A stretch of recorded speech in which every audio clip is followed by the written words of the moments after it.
Nous appelons à participer à toutes les formes de mobilisation qui portent des revendications tout à fait légitimes. Notamment, il y a un appel le 22 et le 29, les 22 et 29 septembre prochains des organisations syndicales. Notamment la CGT, ça c'est un autre appel, effectivement. Et puis nous avons porté dans ce débat un appel à une grande marche à la mi-octobre, justement contre la vie chère et sur toutes ces problématiques. Donc nous on travaille à cette mobilisation. Après il y a des formes, et vous l'avez dit, ce sont des formes auto-organisées et voilà assez libres, qui sont pas sous l'égide de mouvements politiques. Donc ça traduit surtout l'état du pays et un certain nombre de colères qui sont justifiées par les difficultés extrêmement fortes que connaissent nombre de Français et Françaises aujourd'hui. Le Bono, vous nous parlez de manifester contre la vie chère. Concrètement, vous pouvez mettre tout le monde d'accord.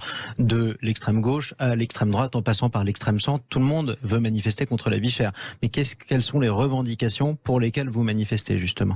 Nous, une des revendications que nous portons, c'est notamment de se donner les moyens pour y répondre à travers des mesures comme la taxe sur les super-profits. C'est une campagne que nous avons lancée avec une pétition qui a recueilli désormais plus de 100 000 signatures. Vous pouvez y aller la signer et la diffuser sur le site Taxe Super-Profit.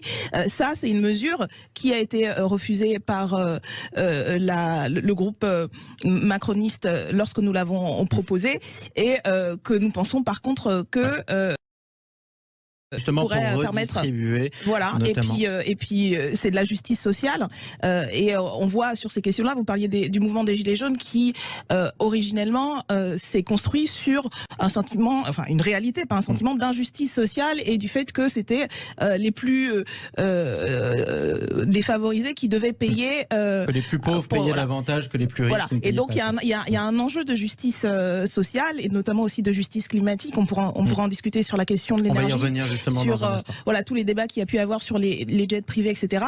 Et donc ça, c'est une mesure concrète. Nous proposons aussi l'augmentation du SMIC. Ça, c'est une mesure sur laquelle et les macronistes et l'extrême droite s'est opposée, comme nous l'avons proposé. C'est vrai que ça n'a pas été voté à l'Assemblée nationale. Donc les revendications sont très précises et ne font pas accord partout.